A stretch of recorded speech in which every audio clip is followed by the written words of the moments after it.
से पहले मन की खलिश रंजिश क्या वो मिटती हुई दिख रही है, कम होती दिख रही है? और दारमदार क्या अखिलेश आपकी पार्टी पर है?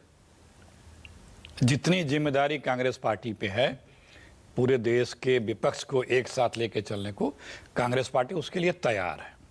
और हमने पिछले 10 वर्षों में ऐसी अपने साथियों के साथ मिलके बेहतरीन से बेहतरीन सरकार चलाई, सबको प्रसन्न रखते हुए। कोई हमारा साथ जरा सा भी मनमुटाव नहीं हुआ। हमें क्षमता है अपने लोगों को साथ रख कर लेके चलने का, और उस भूमिका को फिर हम निभाने को तैयार हैं। कुछ बातें मैं यहाँ कह दूं।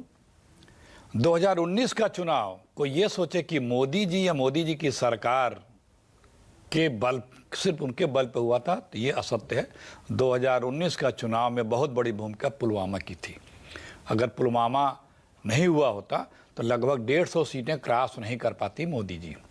मोदी जी हम बार बार इसलिए कहते हैं कि कभी कोई ये नहीं कहता कि बीजेपी की सरकार है या NDA 2 की सरकार है। हर कोई यही कहता है कि मोदी की सरकार है। मोदी जी भी कहते हैं मोदी को वोट दो, और मोदी 2 ही कहा जाता है। इसलिए बीजेपी कभी 2014 के बाद बीजेपी नामक कोई पार्टी कागजों में ही है। सिर्फ मोदी है और मोदी ही पार्टी है, इंडिविजुअल पार्टी। कोई जी मोदी सरीखा नेता नहीं है? मोदी सरीखा नेता हमें चाहिए भी नहीं। बहुत दूर से प्रणाम करूंगा जिसकी विश्वसनीयता ही ना हो, जिसकी विश्वसनीयता नहीं है, और सीटों की टैली में इजाफा होता जा रहा है लगातार।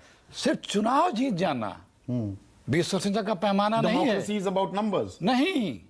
सिर्फ आप कोई चीज प्राप्त कर सकते हैं। आप एक बच्चा नकल करके भी फर्स्ट पास होता है, एक बच्चा अपने मेधा से पास होता है। दोनों बराबर नहीं हो सकते। माध्यम क्या है आपका प्राप्ति करने का? शुद्ध है कि विशुद्ध है? और आपका ये शुद्ध है। नहीं, गठबंधन जो आप बना रहे हैं, आप परेशान हो रहे हैं। वैचारिक देखिए, वैचारिक समानता नहीं। जो दल गैर कांग्रेसवाद पर दशकों से अपनी राजनीति करते आए, अब वो सब एक साथ आ रहे हैं। देखिए, ये सवाल पूछा जा रहा है ना बीजेपी के पहले आप ये समझ, ये स्वार्थ का गठबंधन है, मौका परस्ती का गठबंधन है। समझ लीजिए कि वैचारिक समानता कैसे नहीं है। क्या हम दक्षिणपंथी ध्रुव के सारे दल हैं, विचारधारा के हैं? नहीं है ना। मेन विचारधारा तो एक ही है जो हमारे संविधान की मूल भावना है। अब उसमें नीतियों पे विभिन्नता है, वो रहती है। वो तो किसी सरकार में भी रहती है, वो दलों में भी है। तो नीतियों में विभिन्नता होती है, सबके अलग अलग अपने नीति विचार होते हैं, इसमें कोई बुरा नहीं। लेकिन जो मेजर पार्ट है, हम उस खेमे के हैं। ये सारे दल अनेकता में एकता, भिन्नताएं होती हैं। विपक्षी गठबंधन को अभी छोड़ दें, सिर्फ खास कांग्रेस की भी बात करें, क्या अब आप वो फायर फाइटिंग मोड में बड़े सालों बाद आते दिख रहे हैं? अब TS सिंहदेव 4.5 साल से लड़ते घूम रहे थे, अब उनको उप मुख्यमंत्री बना दिया। सचिन पायलट को लेकर भी अब चहलकदमी थोड़ी तेज होती दिख रही है। कार्य समिति का भी नया रूप स्वरूप आएगा। ये तो आप लोगों का नजरिया बदल रहा है। हम लोग उसी तरह काम करें। 2.5 साल तो आपका कोई अध्यक्ष नहीं था। कैसे पूर्णकालिक? कैसे का अध्यक्ष नहीं था? सोनिया थी। पूर्णकालिक अल्पकालिक क्या होता है भाई? ये है तो बीजेपी में अध्यक्ष। हाँ। कौन है, क्या है, क्या उनका वजूद है? इंटरिम प्रेसिडेंट बनी रही ना। इंटरिम तो परमानेंट जो है बीजेपी में। हाँ। इन सब चीजों पे आप जा करके जो कमेंट करने का प्रयास कर रहे हैं, उससे कोई फर्क नहीं पड़ने वाला। जो आप सटार मार के कमेंट करने कर, मैं बार बार नहीं, मैं तो ये कह रहा हूं कि कांग्रेस क्या अब फायर फाइटिंग मोड में आती दिख रही है? कांग्रेस सुषुप्ता की अवस्था में थी। मैंने कहा आपका नजर बदला है, नजरिया बदल रहा है। हम उसी तरह, उसी गति से और तेजी की गति से, क्योंकि अब चुनाव आ रहा है तो चीजें लोगों को थोड़ा ज्यादा विजुअल दिख रही हैं। अब चुनाव आ रहा है तो हमारे अलायंस की बात तो पहले से थी, लेकिन अब समय आया है उसका। अब चीजों का जब समय आता है तो वो चीजें निर्णय लिया जाता है। अब जब निर्णय लिया जा रहा है तो आपको लग रहा है कि बड़ा अच्छा निर्णय हो रहा है। सारी निर्णय में ये जो बीजेपी ने अब पासा फेंक दिया है समान नागरिक संहिता का, यूनिफॉर्म सिविल कोड का, अभी आपकी बैठक भी खत्म हुई अभी कुछ देर पहले, हम फ्लैश कर रहे हैं उसे। उसमें अरविंद केजरीवाल का उधर चले जाना, उद्धव ठाकरे कहना कि जी UCC से मुझे कोई दिक्कत नहीं है, मिडिल पाथ लेना नीतीश कुमार का भी, ये सब सेकेंडरी असमंजस बढ़ता है। अच्छा, 9 साल से ये है ना, 9 साल से हैं, क्यों नहीं लाए अभी तक? 6 साल मोदी, अटल जी भी थे, क्योंकि उन्हें पता है कि वो अपनी सरकार के किसी कृत्य पे, अपने किसी उपलब्धि पे वोट नहीं मांग सकते, ना पा सकते, ना उनको मिलने वाला है, तो वो घुमाते रहते हैं। तलाश करने से डूबता व्यक्ति कोई सहारा तलाशता है, तो आज हमारे आदरणीय प्रधानमंत्री जी कोई सहारा ढूंढ रहे हैं कि हो सके कि मैं बच जाऊं, दरिया के किनारे पहुंच जाऊं। डूबना तय है, डूबना तय है एकदम। पर सवाल भरोसे का भी है।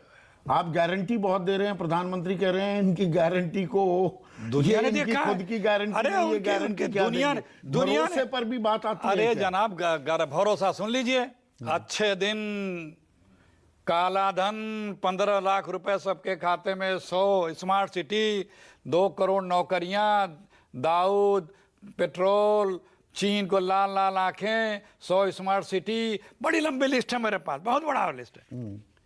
ये भरोसा है।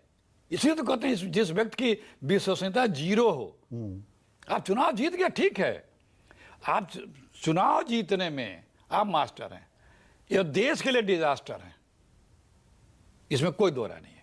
लेकिन अब वो भी अब मास्टर नहीं है, क्योंकि झूठ की उम्र बड़ी छोटी होती है। बड़ा 10 साल दिखाने को तैयार है कांग्रेस। बहुत दिन हो गया, झूठ की उम्र 9 साल। समाजवादी पार्टी ने भी, तृणमूल ने कहा बड़ा दिल आप दिखाएंगे, आप उनके लिए प्रचार करने को तैयार होंगे, थोड़ा झुकेंगे। अभी बात हो रही थी जहां जो बड़ा है, अब वो बड़े का पैमाना क्या है? विधानसभा आप ज्यादा पाए उस पर नापेंगे कि लोकसभा आप ज्यादा पाए उस पर नापेंगे? बड़ा का पैमाना क्या है? क्योंकि दोनों चुनाव में जनता का लक्ष्य दूसरा होता है। वो किसे देखना चाहती है? प्रदेश में जिसे देखना चाहती है, क्या उसी को देश में देखना चाह रही है? देश में किसे देखना चाह रही है? ये भी पेंच है। अरे भाई बड़ा क्या बेस बनाएंगे हम? भाई अगला तो कहेगा मैं 2.25% वोट बैंक था आपका विधानसभा में,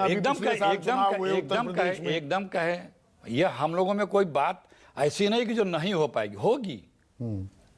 जब हम लोगों ने, सारे लोगों ने ये मन बना लिया है कि करना है, तो लोगों को अपना स्पेस छोड़ना है। तो जब कोई चीज अपनी चीज छोड़ता है तो थोड़ा सा मोह लगता है ना, वो होगा। लेकिन बड़े काज के लिए सब लोग मिलके हम तो मतलब ये हो जाएगा, आप ये कह रहे हैं? एकदम होगा। प्रदीप सिंह, बीच में आपका फोन कट गया था, ऑडियो कट गया था। जो मैं सवाल आपसे पूछना चाह रहा था, आपने कहा कि देखिए मुद्दे किस बात पर सहमति बन रही है अभी वो दिख नहीं रहे, पर 23 तारीख का ही मैं फिर से जिक्र करूं, पटना में कुछ बातों पर तो एक सहमति बन रही है कि भाई लोकतंत्र को बचाने की ये लड़ाई है।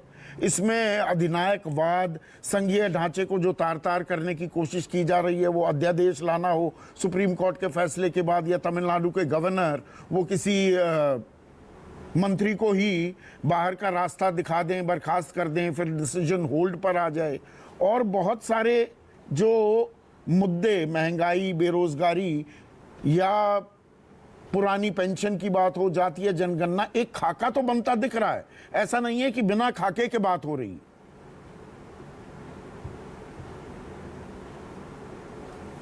नहीं संदीप जी, देखिए दो चीज़ें होती हैं। एक जो आपने मुद्दे गिनाए विपक्ष की ओर से, सब मुद्दे बिल्कुल सही हैं, उसमें कोई समस्या नहीं है। तो ये राजनीतिक दलों का मुद्दा है, उनकी अपनी जो है पोजीशनिंग है।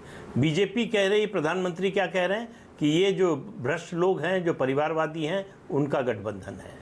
अब सवाल आता है कि जनता किस पर विश्वास करेगी? जनता में विश्वसनीयता किसकी है, इस पर तय होगा चुनाव का नतीजा कि किसकी बात को ज़्यादा विश्वसनीय मानती है जनता, मतदाता किस पर ज़्यादा भरोसा करता है। मुद्दा जो बनता है चुनाव में, मेरा जितना एक्सपीरियंस है कि कोई एक मुद्दा केंद्रीय मुद्दा बनता है, उसके साथ छोटे छोटे मुद्दे जुड़ जाते हैं।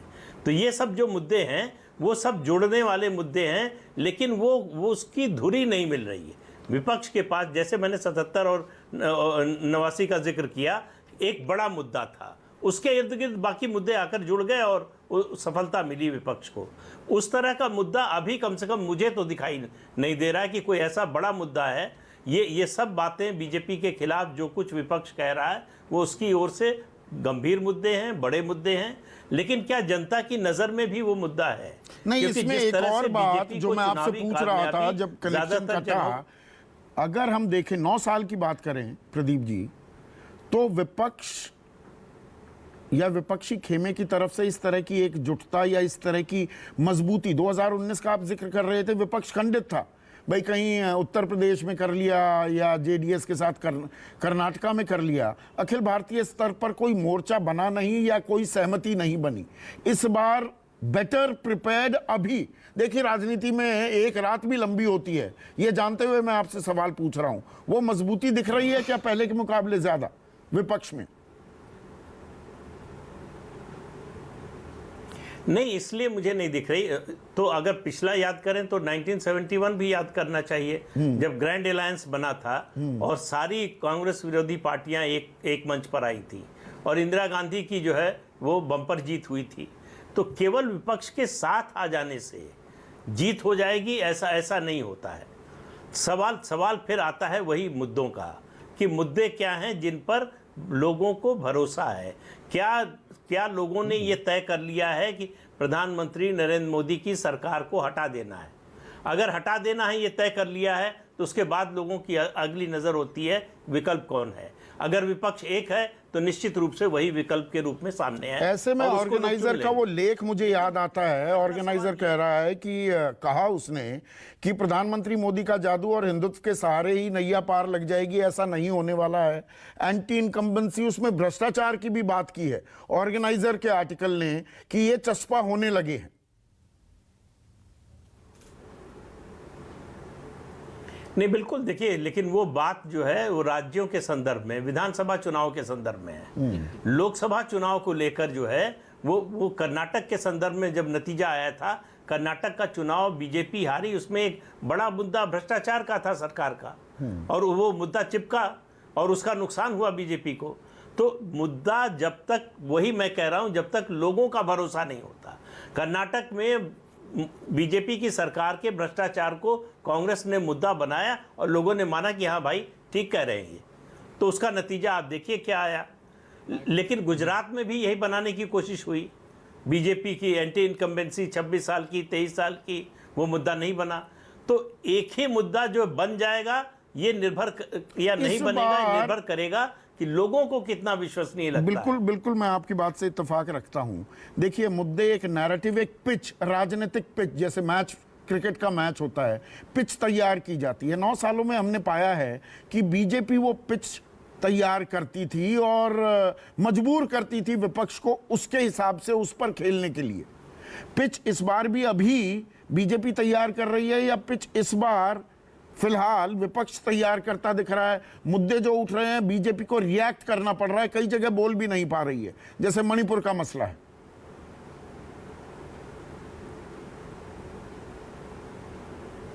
हाँ, लेकिन आप देखिए, 23 जून को बैठक हुई विपक्षी दलों की, उसके बाद भोपाल में 28 जून को प्रधानमंत्री ने मुद्दा उठाया यूनिफॉर्म सिविल कोड का। अब जो 13-14 जुलाई को बेंगलुरु में बैठक होगी, उसमें ये प्रमुख मुद्दा होगा। तो एजेंडा तो बीजेपी सेट कर रही है। एजेंडा अभी फिर प्रधानमंत्री ने यही जो मुद्दा उठाया, यूसीसी का पासा जो फेंक